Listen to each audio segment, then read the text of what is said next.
샬롬, 유 선생의 구속사 천국열차, 유도순 목사님의 신구약 성경 파노라마를 낭독하는 시간입니다. 지금은 갈라디아서 파노라마 6장의 세 번째 시간, 셋째 단원 11절에서 18절, 오직 새로 지으심을 받은 자뿐이니라. 요절은 11절, 내 손으로 너희에게 이렇게 큰 글자로 쓴 것을 보라. 바울은 이제 복음의 진리를 2장 5절 14절 변증한 갈라디아서를 끝마치려 하고 있습니다. 어떤 말씀으로 결론을 맺고 있는가? 1. 내 손으로 이렇게 큰 글자로 쓴 것을 보라 합니다. 이는 나 바울은 친필로 문안하노니 이는 편지마다 표적이기로 이렇게 쓰노라 한 데살로니가 후서 3장 17절 표적하고도 다른 뜻으로 여겨집니다. 왜냐하면 이는 문안만이 아니라 큰 글자로 쓴 내용이 이제까지의 말씀을 요약해주고 있는 중요한 내용이기 때문입니다. 그러므로 이렇게 말씀한 의도는 기억, 주의와 관심을 집중시키려는 의도에서일 것입니다. 4. 니은 내가 여러분에게 이 말들을 얼마나 힘있게 강조하고 있는가를 주의해 보십시오. 존 스타트 그분의 주석이라는 그런 뜻일 것입니다. 그렇다면 마지막으로 그토록 강조하고 있는 내용이 무엇인가? 2. 물은 육체의 모양을 내려는 자들이 12절 상반절 이것이 첫 말씀입니다. 이는 외식적인 신앙을 지적하는 말씀입니다. 주님께서 가장 미워하신 것도 다름 아닌 외식이었습니다. 왜냐하면 이는 자신의 모습을 있는 그대로 드러내고자 하는 회개의 모습과는 반대되는 개념이기 때문입니다. 이 외식이 얼마나 미우셨으면 화 있을진저 하고 7번이나 퍼부으셨겠습니까? 저는 건축가 김수근 씨로부터 판잣집은 추하기는 해도 콘크리트 건물처럼 악하지는 약하지는 않다는 말을 듣고 공감한 적이 있습니다. 그렇습니다. 주님을 따르는 자들은 대부분 추한 부류들이었습니다. 그러므로 바리새인들은 악하지는 않았습니다. 이것이 우리하고는 상관이 없다는 말인가? 3. 사도는 마지막에 이르러 할례라는 말을 5번이나 언급하고 있는데 이것이 지금까지의 중요한 쟁점이었기 때문일 것입니다.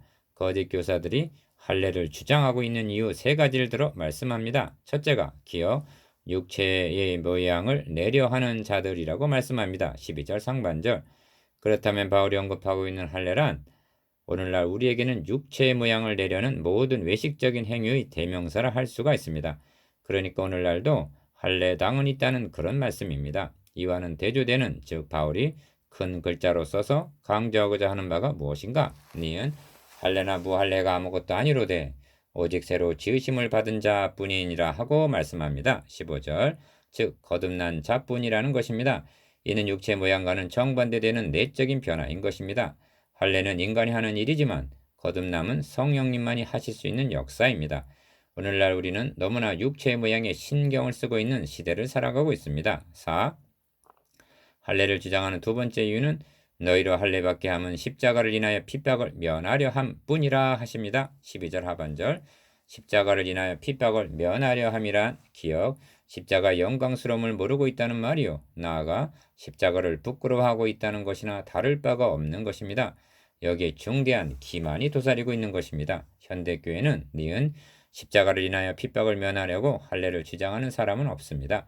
그러나 십자가의 도를 전하면 거부감을 나타내고 미련한 것으로 여길까 보아 그리하여 교회가 부흥되지 않고 인기가 떨어질까 보아 철학과 세상의 초등학문으로 골로새서 2장 8절 회중들을 노력하고 있는 설교자들은 오늘날에도 있기 때문입니다.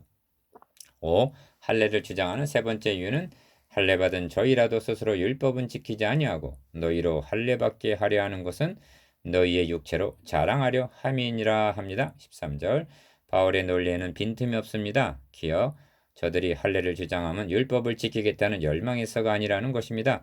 그들이 율법을 지키지 못함으로 인하여 애통해하고 있습니까? 아닙니다. 오히려 다른 사람을 판단하며 정죄하고 있을 뿐입니다.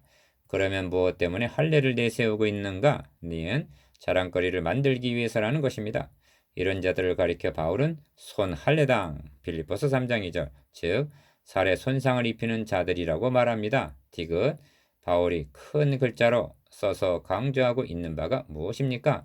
그러나 내게는 우리 주 예수 그리스도의 십자가 외에 결코 자랑할 것이 없다는 말씀입니다. 14절 상반절 빌립보서에서도 바울은 하나님의 성령으로 봉사하며 그리스도 예수로 자랑하고 육체를 신뢰하지 아니하는 우리가 곧 할례당이라고 빌립보서 3장 2절에서 3절 통쾌하게 말씀하고 있습니다.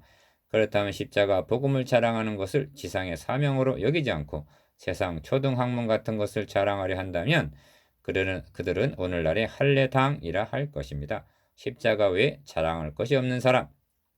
1. 여러분은 바울이 어째서 그러나 내게는 우리 주 예수 그리스도의 십자가 외에 결코 자랑할 것이 없다고 말씀하고 있는지 이제는 말해줄 수가 있겠지요. 기억, 의롭다함을 얻게 해주셨기 때문입니다. 2장 16절. 니은 거듭나게 해주셨기 때문입니다. 3장 2절. 디귿 하나님의 자녀가 되게 해주셨기 때문입니다. 4장 6절. 리을 하나님의 유업을 이을 자가 되게 해주셨기 때문입니다. 4장 7절. 그래도 모자랍니까? 그래도 부족합니까? 나를 사랑하사 나를 위하여 자기 몸을 버리신 하나님의 아들이라고 말씀합니다. 2장 20절. 우리를 위하여 저주를 받은 바 되사 율법의 저주에서 우리를 속량하셨으니 합니다. 3장 13절. 그러므로 내게는 우리 주 예수 그리스도의 십자가 외에 결코 자랑할 것이 없다고 6장 14절 단언하고 있는 것입니다. 그런데 우리는 어떻게 하고 있는가? 사람이 의롭게 되는 것은 이것이 어째서 긴급한 문제인지 어떻게 해서 가능하여졌는지를 확신시켜주고 있는가? 그래야 십자가만을 자랑하고 있는가? 대답해야만 합니다. 이것보다 더 절박한 문제가 있단 말인가? 이보다 더 기쁜 소식이 있단 말인가? 이보다 더 감격스럽고 감동적인 말씀이 있단 말인가? 그럼에도 불구하고 강단에서 복음의 핵심인 칭의 교리가 사라지고 있다면 이는 변명의 여지 없이 복음을 옆으로 밀어놓고 있다는 증거입니다. 라오디게아 교회처럼 주님을 밖으로 추방하고 있는 것입니다. 그러면서도 복음을 전하고 있노라고 유긴다면 다른 복음을 가르치고 있는 것이라고 말할 수밖에 없습니다. 그래서 갈라디아서는 현대교회를 향해서도 복음의 진리를 변증하고 있는 것입니다. 이 점에서 육체라는 말이 강조되어 있음을 주목해야만 합니다. 기억, 육체의 모양을 내려 하는 자 12절, 육체로 자랑하려 하는 자 13절. 이는 아직 그리스도의 영광의 복음의 광채를 고린도후서 4장 4절 알아야 할 만큼 알지를 못하기 때문이라고 밖에는 달리는 설명할 길이 없습니다. 이와 대조적인 것은 니은 새로 지으심을 받은 자 15절 주 예수 그리스도의 십자가만을 자랑하려 하는 자입니다. 14절 거기에는 성령의 열매가 맺어지게 되는 것입니다. 5장 22절 3. 바울은 그리스도로 말미암아 세상이 나를 대하여 십자가에 못 박히고 내가 또한 세상을 대하여 그러하니라 합니다. 14절 하반절 이 말씀을 알기 쉽게 표현하면 나는 세상하고는 담을 쌌다는 그런 극단적인 표현입니다. 좀 더 정확하게 표현하면 기억, 나와 세상 사이에 십자가가 놓여 있다는 그런 뜻입니다. 그러므로 나와 세상은 간 곳 없고 구속한 주만 보이도다. 즉 십자가만을 자랑하게 된다는 것입니다. 세상 쪽에서 나를 바라보아도 십자가 뒤에 내가 있는 것이요 내가 세상을 바라볼 때에도 십자가를 통해서 바라보게 된다는 그런 뜻이 됩니다. 출애굽 당시에 실제로 그런 일이 있었습니다. 앞에는 홍해가 가로막고 있고 추격해오는 바로의 군대는 목전에 다다른 절체절명의 위기 상황일 때 어떤 일이 일어났느냐 하면 니은 이스라엘 진 앞에 행하던 하나님의 사자가 옮겨 그 뒤로 행하며 구름 기둥도 앞에서 그 뒤로 옮겨 애굽진과 이스라엘 진 사이에 이르러 서니 저편은 구름과 흑암이 있고 이 편은 밤이 광명함으로 밤새도록 저편이 이 편에 가까이 못하였더라 합니다. 출애굽기 14장 19절에서 20절 바로 이것입니다. 그러므로 그리스도인이란 육체의 모양도 육체의 자랑도 이미 십자가에 못 박은 자요 그리스도의 십자가를 인하여 받는 비박을 영광으로 여기며 우리 주 예수 그리스도의 십자가만을 자랑하는 자들이라는 것입니다. 너는 어느 편에 서겠느냐 묻고 있는 셈입니다. 4. 무릇 이 규례를 행하는 자에게와 하나님의 이스라엘에게 평강과 긍휼이 있을지어다 합니다. 16절 기억 이 규례를 행하는 자란 갈라디아서를 통해서 말씀한 복음 진리를 따르는 자를 가리킵니다. 니은 하나님의 이스라엘이란 육적 이스라엘이 아니라 참 이스라엘 요한복음 1장 47절 곧 그리스도인들이 진짜 이스라엘이라는 말씀입니다. 디귿 평강과 긍휼이 있을지어다 합니다. 이는 축도입니다. 갈라디아서에는 축도가 2번 나오는 셈입니다. 마지막 절에서 형제들아 우리 주 예수 그리스도의 은혜가 너희 심령에 있을지어다 아멘 하고 마치고 있기 때문입니다. 어째 은혜를 따로 추구하고 있는가?